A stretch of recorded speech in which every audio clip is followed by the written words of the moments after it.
Revelation 13:3. One of the heads of the beast seemed to have had a fatal wound, but the fatal wound had been healed. The whole world was filled with wonder and followed the beast. Again, we look at what is insulting to God. The names of 7 heads. What is sinful in the Bible and is common knowledge? The 7 deadly sins, which are pride, greed, lust, envy, gluttony, wrath, and sloth. So what would most affect the beast's onslaught upon planet Earth? Perhaps an incident or an accident? Or maybe it's information that would threaten to bury his career and status forever in the audience's mind. It would affect his momentum. That incident would have a name. It would be Jordan Chandler. Now, let's look at the alleged beast's career, which includes the best-selling album of all time, still today at this very recording. Up until that point, around 1993, with the accusations from the aforementioned adolescent. According to Wikipedia, quote, in 1979, the Beast released Off the Wall, which became his first best-selling album.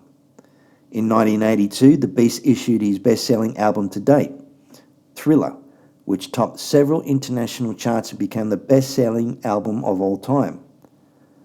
The Beast's follow-ups, Bad, Dangerous and History, Past, Present and Future, Book 1, also became international successes.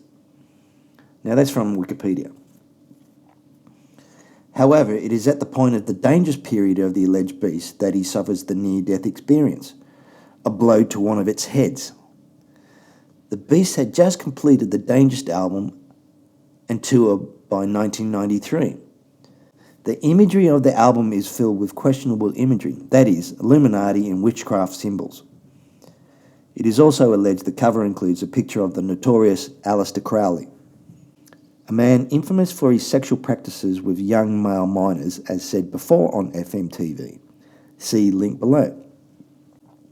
Crowley is quoted as saying, "It would be unwise to condemn as irrational the practice of devouring the heart and liver of an adversary while yet warm.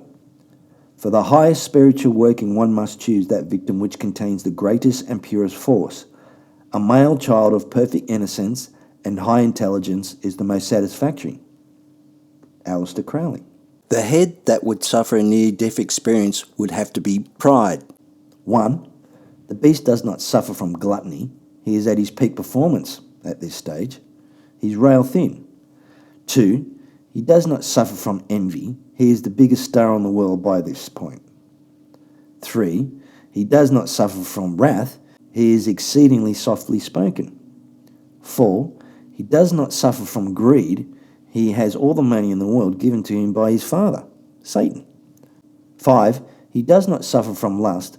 The beast is barely seen with another woman by this point. 6. He does not suffer sloth. He has just completed a world tour and album. It takes a lot of energy to do that. So it has to be pride. According to Google, pride means a feeling of deep pleasure or satisfaction derived from one's own achievements, the achievements of those whom one is closely associated, or from qualities or possessions that are widely admired. So he feels very embarrassed. His pride's taken a hit, a big hit, worldwide hit, as seen in the Neverland statement here. And fans, I wish to convey my deepest gratitude for your love and support. I am doing well and I am strong. As you may already know, after my tour ended, I remain out of the country undergoing treatment for a dependency on pain medication. This medication was initially prescribed to see the excruciating pain that I was suffering after recent reconstructive surgery on my scalp. There have been many disgusting statements made recently concerning allegations of improper conduct on my part. These statements about me are totally false. As I have maintained from the very beginning, I am hoping for a speedy end to this horrifying experience to which I have been subjected. I shall not in this statement respond to all of the false allegations being made against me, since my lawyers have advised me that this is not the proper forum in which to do that. I will say that I am particularly upset by the handling of this mass matter by the incredible, terrible mass media. At every opportunity, The media has dissected and manipulated these allegations to reach their own conclusions. I ask all of you to wait and hear the truth before you label or condemn me. Don't treat me like a criminal, because I am innocent. I have been forced to submit to a dehumanizing and humiliating examination by the Santa Barbara County Sheriff Department and the Los Angeles Police Department earlier this week. They served a search warrant on me which allowed them to view and photograph my body, including my penis, my buttocks, my lower torso, thighs, and any other area that they wanted. They were supposedly looking for any discoloration, spotting, blotches, or other evidence of a skin color disorder called vitiligo, which I have previously spoken about. The warrant also directed me to cooperate in any examination of my body by their physician to determine the condition of my skin, including whether I have vitiligo or any other skin disorder. The warrant further stated that I had no right to refuse the examination or photographs, and if I failed to cooperate with them, they would introduce that refusal at any trial as an indication of my guilt. It was the most humiliating ordeal of my life, one that no person should ever have to suffer. And even after experiencing the indignity of this search, the parties involved were still not satisfied and wanted to take even more pictures. It was a nightmare, a horrifying nightmare. But if this is what I have to endure to prove my innocence, my complete innocence, so be it. Throughout my life, I have only tried to help thousands upon thousands of children to live happy lives. It brings tears to my eyes when I see any child who suffers. I am not guilty of these allegations, but if I am guilty of anything, it is of giving all that I have to give to help children all over the world.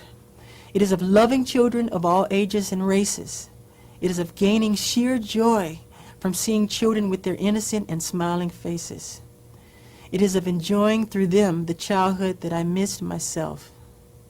It's at this point where the beast quotes from the Bible where he says God, but it's Jesus who they asked who was the greatest. And he grabbed a child. And we all know what happens to the person that comes between a child and Christ. It's better to have a millstone around its head sunk to the bottom of the sea. If I am guilty of anything, it is of believing what God said about children.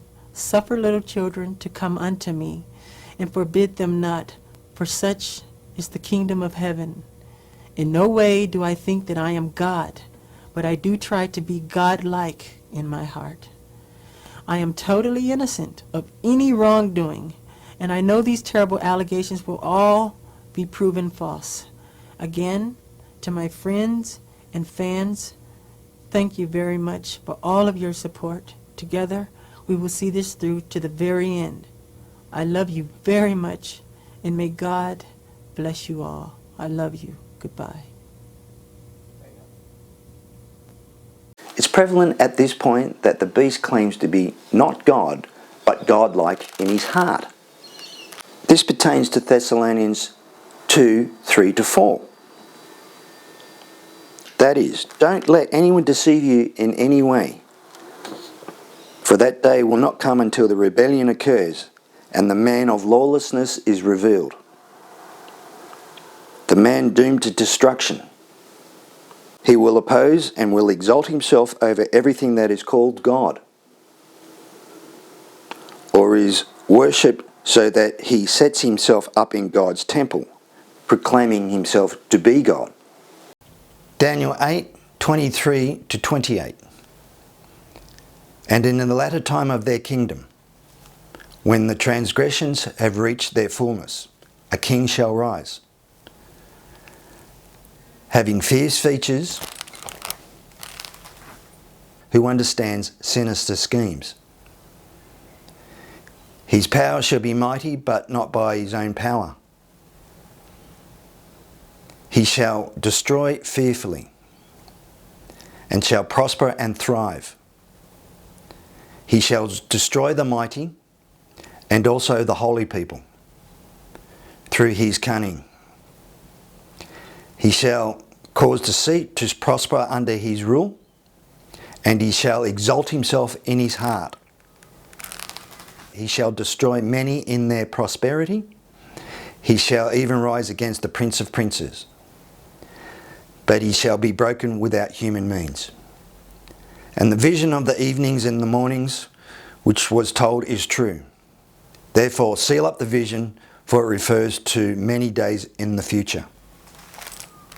Now we come to but the fatal wound had been healed. The whole world was filled with wonder and followed the beast. In 1993, the beast managed to reshape his standing to the world at the time by offering a substantial financial settlement, rumoured to be around 25 million US.